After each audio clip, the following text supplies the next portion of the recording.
El saludo a los estudiantes de la asignatura Principios de Administración de la Facultad de Ciencias Económicas, Jurídicas y Sociales de la Universidad Nacional de Salta. En esta oportunidad, para abordar algunos de los puntos de la unidad didáctica número 7 del programa de contenidos, que se denomina planeamiento.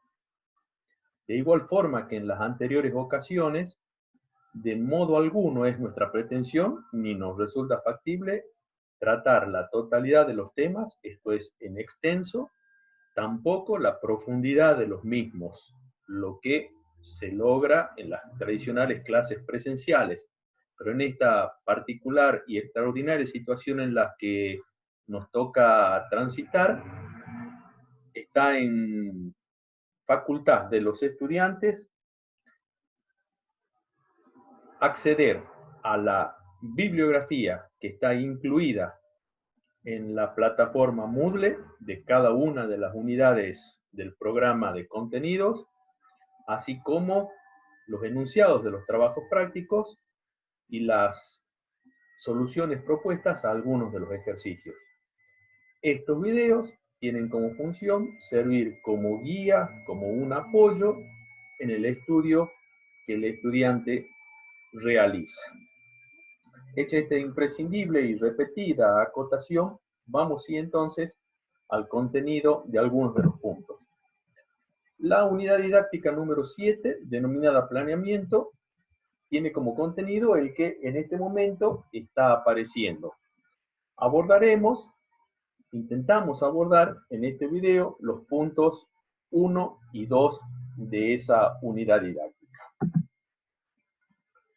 ¿Cómo nos ubicamos para abordar el tema planeamiento? ¿A partir de dónde arrancamos?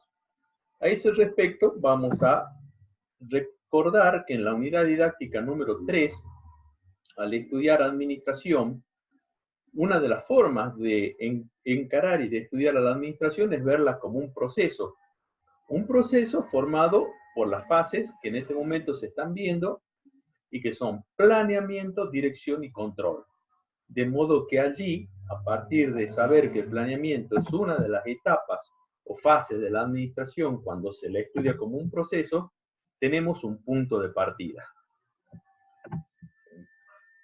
En términos conceptuales, en términos académicos, el planeamiento es la primera de las etapas de la administración cuando la consideramos a ella como un proceso.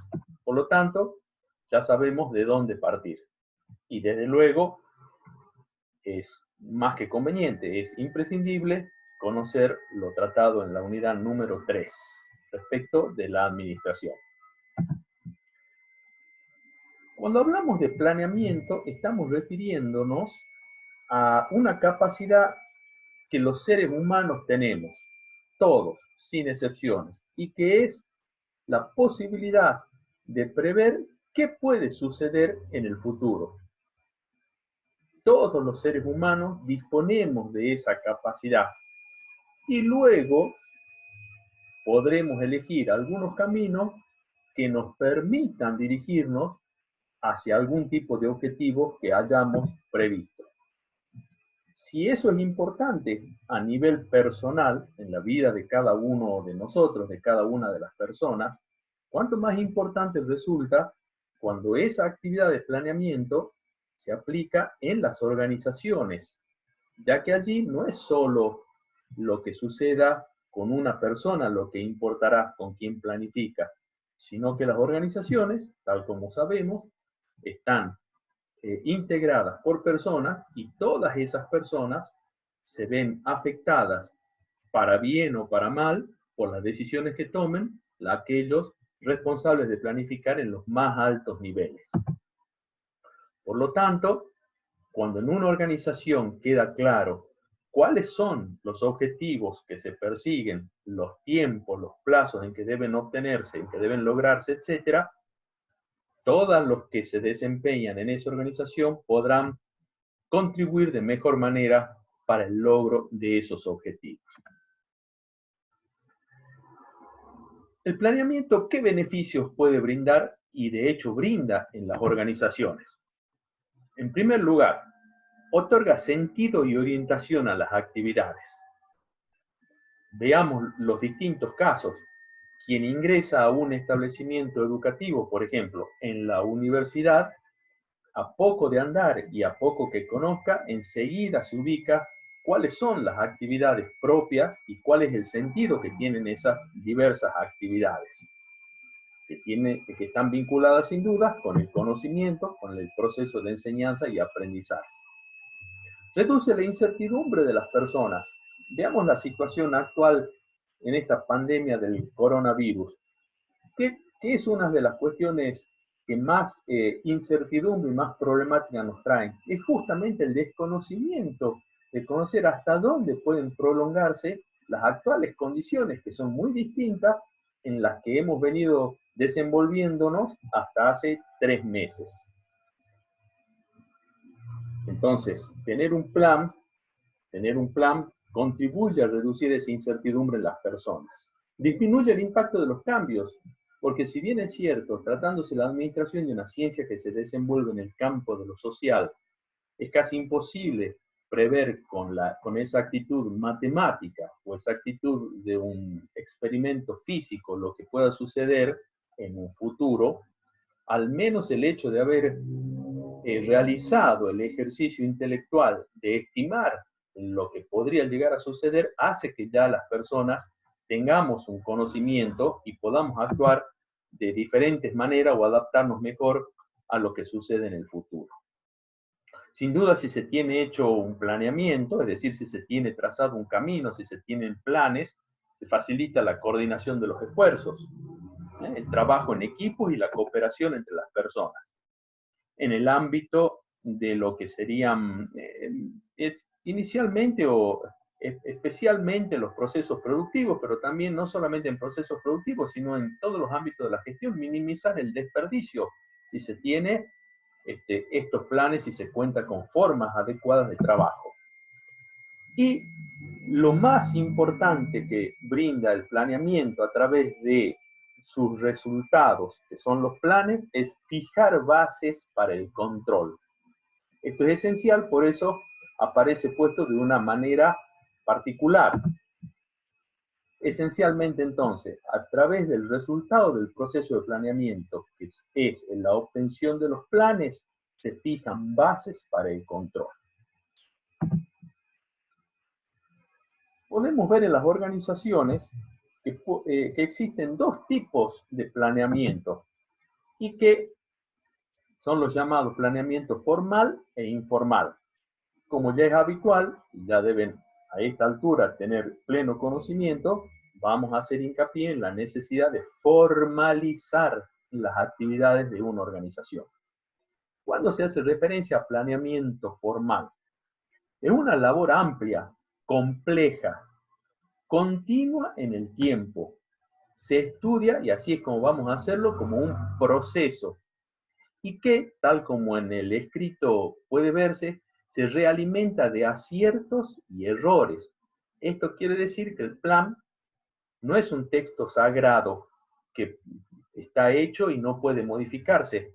Los planes se van modificando en el transcurso del tiempo, en periodos sucesivos, alentando a aquellos aspectos en los cuales se haya acertado y corrigiendo aquellos aspectos en los que se hayan producido errores.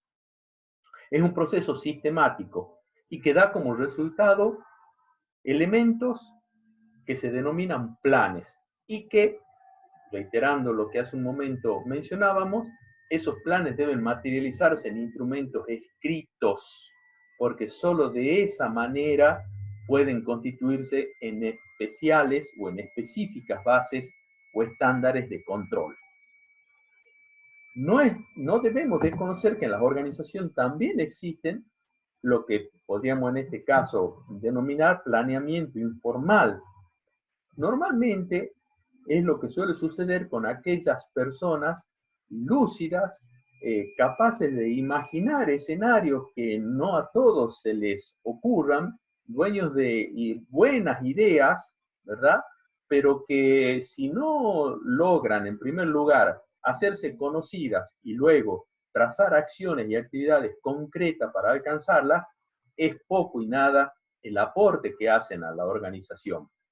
Por eso, para que un plan y esas buenas ideas que pueden tener determinadas personas sea provechoso para la organización, resumimos que deben, como siempre decimos, formalizarse, es decir, establecerse en instrumentos escritos y que puedan ser, por lo tanto, verificables, consultados. Vamos al concepto de planeamiento.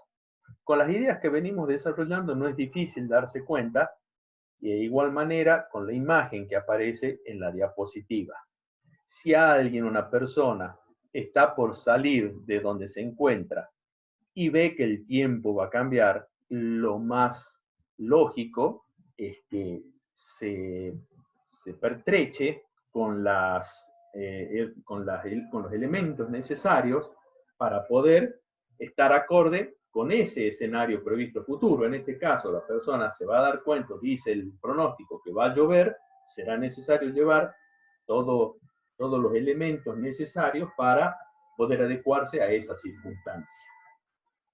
Esa idea tan simple se convierte en infinitamente más compleja cuando la llevamos al ámbito de las organizaciones. Y así decimos entonces que una primera idea de planeamiento es tomar decisiones en forma anticipada respecto de situaciones futuras. Y en el ámbito de las organizaciones en general, las empresas en particular, nada es, no, de ninguna manera es tan sencillo como decir, el pronóstico dice que esta noche o mañana va a llover. Es muchísimo más complejo el contexto en el cual se juegan las decisiones futuras de una organización o de una empresa en particular. También podemos decir que tomar decisiones en la actualidad, hoy, respecto de posibles situaciones futuras. Y lo de posible viene porque justamente, como decíamos, la administración se ocupa del estudio de las organizaciones y se desenvuelve como una ciencia en el marco de las ciencias sociales, donde no corresponde, y es prácticamente imposible, pretender que tuviese la exactitud de otros tipos de ciencias como la matemática, la física o la biología en todo caso. Por lo tanto, nos quedamos con la idea que es tomar decisiones en forma anticipada respecto de situaciones que pueden plantearse en el futuro. Y, tal como ya anticipamos, vamos a abordar al planeamiento como un proceso. Es un proceso. Como sabemos ya, hemos visto en la unidad 3, un proceso es un conjunto metódico y ordenado de fases, de etapas o de actividades que a partir de ciertos insumos pretenden lograr algún resultado. Entonces, es un proceso donde lo que se pretende es una definición de objetivos y el establecimiento de una serie de otros tipos de planes, entre ellos una estrategia para poder lograr esos objetivos. La gráfica siempre es útil porque nos permite apreciar aquellos términos o aquellas frases que pueden parecer o tener cierta complejidad de una manera mucho más sencilla. Lo que vemos acá es un puente. La situación actual es el momento en el cual la organización se encuentra formalizando los planes, desarrollando el proceso de planeamiento para conseguir los planes. El futuro deseado está en el otro extremo del puente. Por eso suele decirse que el plan es un puente que le permite a la organización movilizarse desde la situación actual hacia un futuro esperado. Ya dijimos entonces que el planeamiento o planificación, términos que vamos a considerar los sinónimos, implica tomar una serie de decisiones hoy, en la actualidad, en el momento en el que la organización comienza a llevar adelante el proceso de planeamiento. Por eso se dice por anticipado, porque se decide hoy respecto de situaciones que probablemente ocurrirán en un futuro. Y tendría que, a través de ese proceso de planeamiento, darse respuesta a distintos temas. Preguntas como, ¿qué objetivos se quieren lograr? ¿Por qué quieren lograrse esos objetivos? ¿Para qué? Que no es lo mismo, quieren lograrse tales objetivos. ¿Cómo pueden lograrse esos objetivos? ¿De qué manera? Una cuestión muy importante, el tiempo. ¿Cuándo van a ejecutarse las acciones, las actividades que permitan alcanzar aquellos objetivos? Importantísimo, ¿quiénes serán las personas? ¿Quiénes ejecutarán esas acciones? ¿Quiénes llevarán adelante esas actividades? ¿Con qué recursos? Y ya sabemos que recursos de todo orden, no solamente recursos, alguien pensará solamente en los recursos financieros, recursos materiales de todo tipo, recursos de conocimiento, recursos en materia del personal necesariamente capacitado, recursos de información, una amplia cantidad de recursos que resultan menester. ¿Qué resultados se esperan lograr a través de la consecución de esos objetivos? ¿Cómo van a ser evaluados esos resultados que eventualmente se logren? Y una larga lista de etcétera que es necesario plantear previamente, que es necesario que la organización plantee previamente antes de ponerse en funcionamiento. Mientras cada uno de nosotros en nuestra vida individual podemos desempeñarnos, desenvolvernos de esa manera, ¿sí? Muchas veces actuar sin haber pensado del todo, en las organizaciones resulta muchas veces en situaciones calamitosas, no pensar primero y tratar de evaluar la mayor cantidad de escenarios posibles para que no terminen mal o en resultados no deseados en el futuro. Vamos a continuación entonces a presentar el proceso de planeamiento. Reiteramos una vez más, un proceso ya lo hemos conceptualizado como un conjunto de actividades, de etapas o de fases metódicamente ordenadas y que a partir de una cierta cantidad de elementos de ingreso o de insumo se pretende obtener algún resultado. Por lo tanto, las etapas del proceso de planeamiento son las que acá van apareciendo. Tienen un orden lógico, ¿sí? Y son las siguientes. Necesidad de la planificación, definición de objetivos tentativos, a continuación dos etapas en el mismo renglón, le llamaríamos, análisis situacional interno y externo y establecimiento de premisas, formulación y evaluación de líneas de acción alternativas, selección de la o las mejor o mejores alternativas posibles, especificación y asignación de objetivos definitivos e incorporación al sistema de control. Tal como en otras ocasiones respecto de otro tema sucede, es muy probable para quienes se inician en el estudio de la asignatura que una parte de esta terminología resulte novedosa y con cierta dificultad, pero es la que corresponde y a la que deberán adecuarse para poder continuar en el estudio de nivel universitario. Lo que vamos a hacer a continuación es ir desarrollando fase por fase, etapa por etapa, algunos de los aspectos más importantes de este proceso de planeamiento. Comenzamos entonces por la necesidad del planeamiento.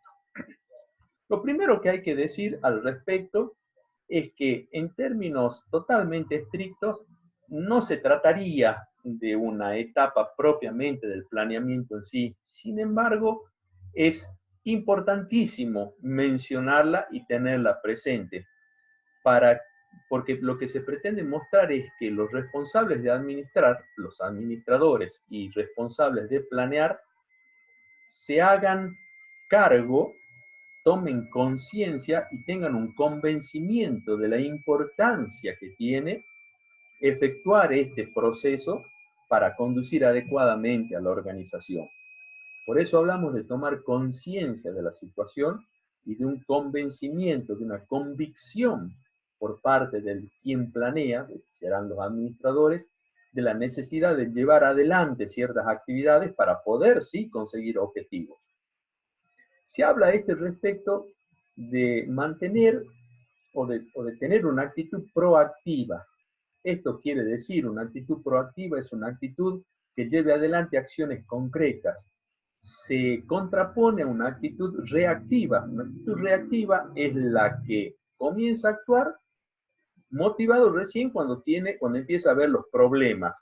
Una actitud proactiva va a generar las situaciones propicias para poder lograr los objetivos. Entonces, se necesita una actitud proactiva para poder llevar adelante de la mejor manera posible el proceso de planeamiento. Decíamos entonces, primera etapa o fase, necesidad de la planificación, no constituye estrictamente una etapa, pero es imprescindible mencionarla y saber de qué se trata. La etapa a continuación se denomina definición de objetivos tentativos. ¿Qué es lo que en esta etapa debería abordarse? ¿Qué temas deberían lograrse acá?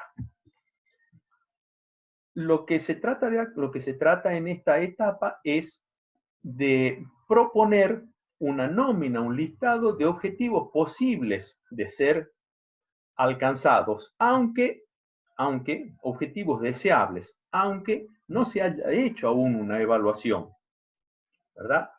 Habrá algunos objetivos que sencillamente al ser enunciados se los descartará por irrealizables, pero habrá una cantidad de objetivos que se planteen y que la organización o empresa, si particularmente de eso estamos hablando, en primera instancia no sabe si son o no realizables y que para ello se va a desarrollar todo el proceso, todas las etapas del proceso a continuación. Por eso dice, se trata de definir situaciones futuras a título provisorio, a título provisional, en base a condiciones aún no evaluadas. Esto es un enunciado, un listado de objetivos deseables que la organización podría llegar a plantearse como a alcanzar en el futuro. Para ello va a tener que desarrollar las etapas que siguen a continuación. Las etapas que siguen a continuación, como veremos, están ubicadas en el mismo renglón y se denominan análisis situacional interno y externo y establecimiento de premisas. Veamos de qué se trata cada una de ellas. En gran medida, los términos o los nombres de las etapas en gran medida definen o dan una idea respecto de qué se trata cada una. Cuando hablamos de un análisis situacional interno y externo, nos referimos a la actualidad de la organización, tanto en lo que hace a su funcionamiento hacia adentro, ese es el análisis interno, como las condiciones del contexto, el externo, en la actualidad. El microentorno, el macroentorno, como se vio en la unidad número 1. Esto lleva a que quienes realicen esta evaluación, este análisis situacional interno y externo, deban establecer algunos parámetros siguiendo algún modelo, como por ejemplo el denominado modelo FODA. Si reordenamos las palabras que ustedes ven en rojo, las letras que ustedes ven en rojo, nos da por resultado el análisis denominado FODA. Cuando se habla de fortalezas y debilidades, se hace referencia al ámbito de lo interno de la organización. Siempre las fortalezas o debilidades no es únicamente lo que cada organización en sí mismo evalúe, eso es una parte, sino también muchas veces respecto de cómo desarrollan o qué aspectos tienen o cómo se evalúan esos aspectos, sobre todo en la competencia. Por ejemplo, en una organización deberá verse la capacidad financiera que tienen, los capitales con los que se cuentan, la capacidad de edilicia, los procesos en los cuales puede estar bien ubicada o no bien ubicada, la capacitación del personal, el distinto acceso a fuentes de financiamiento, la disponibilidad de patentes. Todos estos aspectos pueden tratarse de fortalezas o de debilidades, cada uno de ellos, según cómo sea la evaluación, sobre todo en términos comparativos con la competencia. Eso hace al análisis interno. Mientras que lo que se refiere a oportunidades y amenazas tiene que ver con el contexto. En ese contexto, en ese análisis externo, se llaman oportunidades a todos aquellos factores que de ocurrir beneficiarían y ayudarían a la organización a la consecución de sus objetivos, mientras que son amenazas todos aquellos factores que por el contrario dificultarían el logro de objetivos. Entonces, ¿qué corresponde analizar del contexto? Y en el microentorno, un entorno específico, corresponderá estudiar los clientes, los proveedores, la situación de esa rama en la cual se desenvuelva la organización o la empresa en particular. En el macroentorno, la situación sociopolítica, cultural en general, ¿verdad? Tal como se dio en la unidad 1. Y acá tiene gran importancia recabar información confiable. Como sabemos, transitamos una época histórica que se caracteriza por la sobreabundancia de información. Se caracteriza no por carencia de información, sino por sobreabundancia de información. Ahora bien, ¿cuál de esa información resulta confiable? Y ahí está el criterio de los responsables a la hora de decidir. Porque podría una persona buscar la información que se correspondan con sus prejuicios, sus intereses, seguro la encontraría.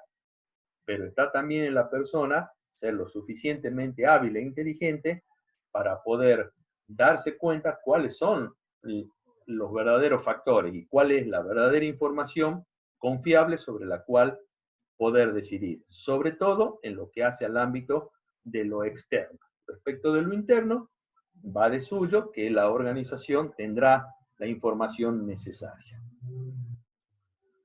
Es una actividad sin duda difícil. Es una actividad sin duda difícil el análisis situacional interno y externo, porque sobre todo respecto de lo externo podrá haber una multiplicidad de opiniones y evaluaciones respecto de los distintos factores.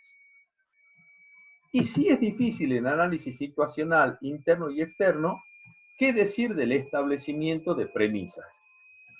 Para darnos una aproximación a la idea de lo que es el establecimiento de premisas, podríamos decir que se trata de un análisis situacional interno y externo del futuro. Si ya es complicado y es complejo el análisis situacional interno y externo actual, pongámonos en mente cómo será formular un análisis situacional interno y externo del futuro, para lo cual será necesario precisamente establecer premisas. Entonces, se trabajará sobre la base de indicios o suposiciones sobre el ambiente futuro. Esto es un tema que se vio también en la unidad 1, la formulación de escenarios. Recordemos al respecto que un escenario no es otra cosa más que describir un conjunto particular de situaciones futuras. Allí es donde nos damos cuenta de la imposibilidad de llegar a conclusiones y a describir en el futuro conclusiones con exactitud matemática. Sin embargo, ¿sí? Alguien podría plantear, bueno, como no hay exactitud, no hacemos nada, nada más erróneo que eso. Sabiendo que no va a haber una exactitud, de todas maneras hay que efectuar estas proyecciones respecto al futuro. Remarcaremos una vez más la importancia de la confianza de la información que se use. ¿Sí? Una vez más, la importancia de la información que se use. Cada persona, cada administrador, cada quien que planifique, tendrá que ser consciente de utilizar la información que realmente le sirva para prever lo que puede suceder en ese futuro. Y las premisas que se logren van a ser condicionantes futuros de las actividades. ¿Sí? Tendrán que desarrollarse de acuerdo a lo que se establezca para ese futuro. Esas premisas pueden ser internas o externas. Llamamos premisas internas a las que son del ámbito justamente interno de la organización, también llamadas controlables, porque están bajo el dominio de la organización. Pueden en gran medida ser cambiadas o modificadas. En cambio, las premisas externas son las que están fuera del dominio de la organización, pertenecen al contexto y son, por supuesto, no controlables, salvo algunas situaciones muy particulares, resultan, en la inmensa mayoría de los casos, cuestiones o factores no controlables. ¿Cuáles son las premisas internas, las que hacen al ámbito propio de la organización?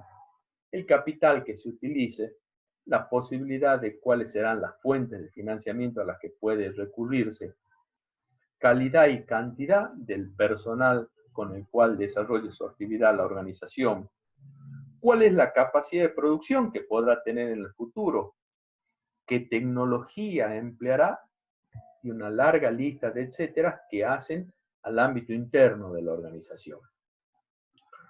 En lo que hace a lo externo, es decir, al contexto, deberá evaluar, sin ninguna duda, la competencia, los clientes, los proveedores, situación económica general, la situación económica del sector en el cual se desenvuelve, cuál es el marco político, cuál es el marco político y social, local, regional, nacional y mundial. Todos sabemos que en la actualidad la interrelación entre lo que sucede en cualquier parte del mundo enseguida se refleja de una forma u otra, con mayor o menor intensidad, pero se refleja en todo un ámbito de nivel mundial. Por lo tanto, es una actividad sumamente compleja, pero imprescindible realizar. Por supuesto que habrá que prestarle suma atención a aquellos factores o aquellos condicionantes llamados críticos o estratégicos, es decir, los que hacen a la sobrevida de la organización. ¿Qué estamos diciendo? Una empresa grande, una empresa importante, quien decida, por ejemplo, en un banco, la marca del detergente que se usa para el lavado de los pisos no es una variable crítica, aunque el responsable de ese nivel operativo, para él resulte muy importante determinar qué marca, qué costo, etcétera. Pero la suerte de esa institución, de un banco, no dependerá de la marca de los elementos de limpieza que se use. En cambio, en el alto nivel, en los directorios, tomar una decisión errada respecto de uno u otro sentido, hacia dónde encaminar la acción de la organización, sí hacia la sobrevida de la organización, y allí sí que puede costarle muy caro a la organización. Por eso, esta expresión de enfatizar en la de orden crítico o estratégico. Una vez que tenemos entonces efectuadas estas actividades muy importantes y altamente complejas de realizar el análisis situacional interno y externo y el establecimiento de premisas, estamos recién entonces en condiciones de formular y evaluar líneas de acción alternativas. Fijémonos cómo de tener un listado de objetivos tentativos, de objetivos provisionales, que no sabemos todavía si pueden o no ser alcanzables, vamos ahora ya en función de estas dos actividades esenciales en el proceso de planeamiento, teniendo un conocimiento y pudiendo sí ahora formular líneas de acción alternativas. ¿A qué hacemos referencia? Bueno, que con la información con la que disponemos y con la que hemos trabajado y elaborado, a partir de todo lo que hayamos recabado, podremos sí empezar a definir que pueden actuarse de determinadas maneras.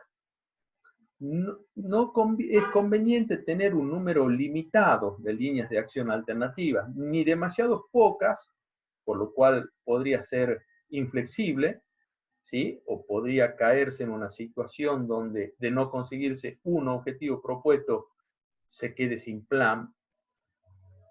Entonces, no demasiado poca, pero tampoco tantas que sea imposible decidir. Será una cantidad adecuada. No hay un número exacto, como muchas otras cosas en la administración. No existe un número exacto, pero deberán ser las suficientes. Y Evaluadas esas distintas líneas de acción alternativas, formular una clasificación de las mismas. ¿Cuáles? En atención a los intereses de la organización, cuál es el orden que se le da a ellas. Armar un ranking de esas distintas alternativas. Cuando ya se tienen entonces formuladas las líneas de acción alternativa y evaluadas, ahora sí, lo que corresponde hacer es seleccionar las mejores alternativas posibles. Era casi obvio esto. Allí es cuando se tiene entonces ya seleccionado, definido un objetivo y seleccionado o adoptados unos planes. Corresponde, por supuesto, elegir las más convenientes según los criterios de quienes sean los administradores, los propietarios, los accionistas de la empresa, y allí sí entonces tener ya adoptado un plan en función de toda la elaboración que se hizo anteriormente. Con ellos podemos ya entonces definir los objetivos finales, aquellos que van a alcanzarse, especificación y asignación de objetivos definitivos. Debe haber una definición clara y concreta de cuáles son los objetivos. Tengamos en cuenta que no hay un solo objetivo. Pueden, de hecho lo hacen las organizaciones, fijarse algunos objetivos, llamémosle de largo plazo, de 5 o más años, de mediano plazo, alrededor de 2 o 3 años, y los objetivos de corto plazo, hasta 1 año.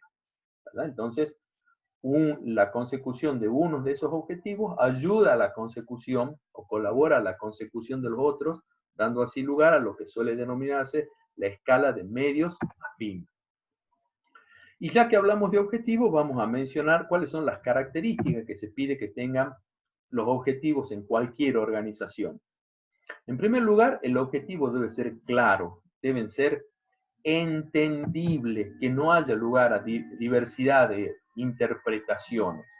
Definirse de manera precisa para evitar entonces la duplicidad de interpretaciones o malas interpretaciones.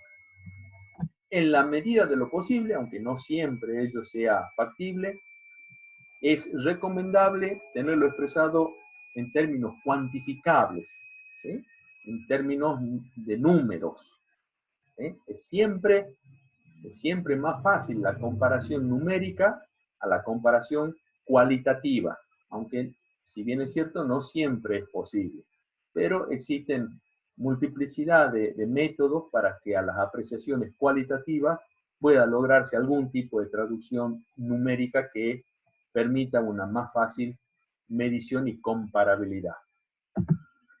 Debe ser realizable, esto es, se desarrolló el proceso de planeamiento justamente, precisamente, para demostrar que en base a todo ese estudio que se hizo, es factible llegar a conseguir ese objetivo. ¿Sí? Es probable que algunos de los objetivos tentativos planteados allá en la primera o segunda etapa del proceso de planeamiento quede de lado o no sea posible tenerlo en cuenta porque es sencillamente irrealizable. Y eso se puede establecer solo una vez que se ha desarrollado todo el proceso de planeamiento. Y algo a lo que hacíamos mención hace un momento, la flexibilidad en el enunciado y la flexibilidad de los objetivos que se planteen.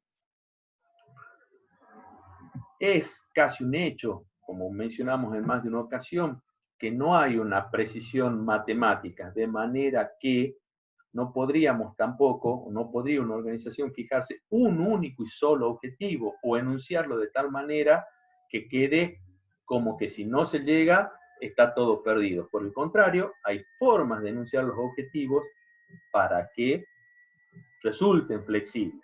¿Sí? Por ejemplo, enunciar que quiere lograrse 1.000.000 de pesos de utilidad, lo está haciendo, digamos, inflexible. En cambio, enunciar que se pretende lograr entre 800.000 pesos y 1.200.000 como utilidad, da un margen de flexibilidad en el enunciado y en el logro de ese objetivo.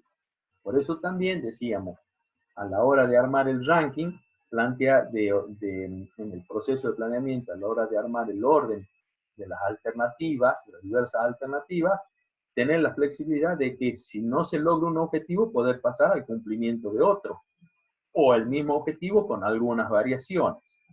Eso es lo que habla de la flexibilidad al momento de conseguir los objetivos. Y volviendo al proceso de planeamiento, la última etapa es la incorporación al sistema de control.